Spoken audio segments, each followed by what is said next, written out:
Hello friends, আমি অনিন্দিতা। আজ তোমাদের সাথে শেয়ার করছি বেগুনের একটি রেসিপি।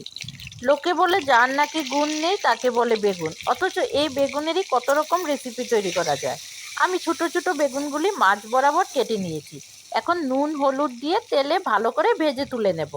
যতক্ষণে ভাজা হচ্ছে একটা পেস্ট বানিয়ে নেব, কাঁচা লঙ্কা, আদা, রসুন, পেঁয়াজের।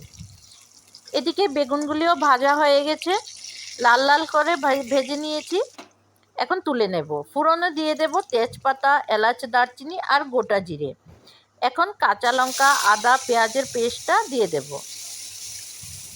একটু সময় ভাজা করে দিয়ে দেব টমেটো পেস্ট। টমেটোটা আমি পেস্ট করে নিয়েছি।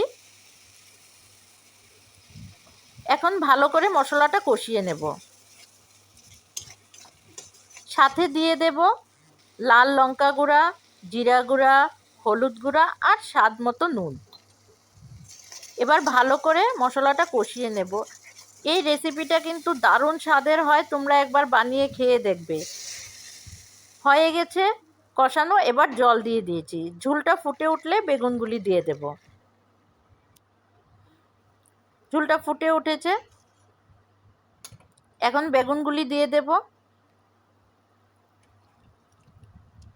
মাখো মাখো নামাবো, ঝোল রাখবো না। দুর্দান্ত স্বাদের এই রেসিপিটা গরম গরম ভাতের সাথে আর কিছু লাগে না। হয়ে গেছে, বেগুনগুলিও সিদ্ধ হয়ে গেছে। এখন দিয়ে দেব 1 চামচ গরম মশলা, দিয়ে ভালো করে মিশিয়ে নামিয়ে নেব।